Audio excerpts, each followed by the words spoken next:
Approve kay Lebron ang ginawang two-handed dunk ni Cam Reddish, binastos pa ang dalawang Portland player. Lakers laban sa Portland Trail Blazers, nadagdag nga po sa out para sa Lakers ang all-time scoring leader na si LeBron James matapos magkaroon ng left calf contusion na nakuha niya noong laban nila sa Suns. First 5 nga po ng Lake Show sina D'Lo, Cam Reddish, Taurean Prince, Rui Hachimura at Anthony Davis. Well, first quarter, nice pass mula kay D'Lo para sa easy points ni Rui Hachimura na sinundan niya pa ng isang assist kay Anthony Davis. Umatake na rin si Taurean Prince ng isang layup. Grabe naman ang body control ni Reddish para ma-shoot ang kanyang tira. Nagpakita naman nga po ng kanyang pagiging athletic si Cam Reddish at gumawa ng isang two-handed dunk na aprobado kay LBJ. Nakakalamang nga po ang Portland dahil sa balancing scoring ng team. Isang tres naman kagad ang pinakawalan, nakakapasok lang na si Austin Reeves na sinundan ni Cam Reddish ng isa pang triple kaya tabla na sa score na 22 ang laban. Binastos naman ni Reddish ang dalawang Portland player na tinirahan niya lang ng isang layup. Nice and one naman ang ginawa ni Wood bago matapos ang first quarter kaya nagtapos nga po ang unang quarter, lamang na ng 3 points ang Lakers. 10 points na para kay Cam Reddish, may 6 points at 3 rebounds naman si Anthony Davis.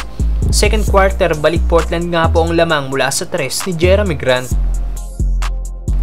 Slow start para sa Lakers kaya nalamangan kagad sila ng Portland. Alat ni Jackson Hayes na meron kagad 3 foul sa loob ng 4 minutes playing time.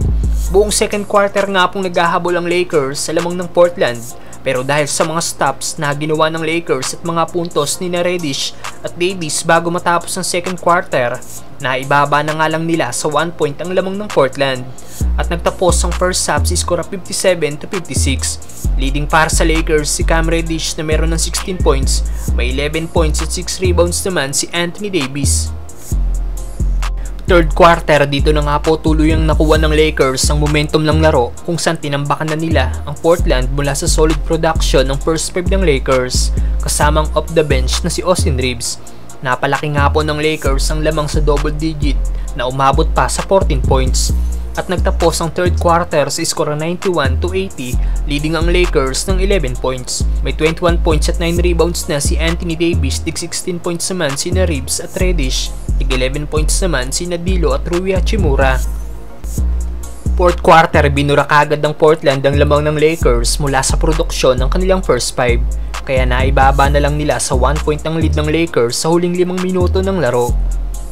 Grabe ang hustle play ni Prince sa last 2 minutes para magkaroon sila ng 5-point lead sa Portland.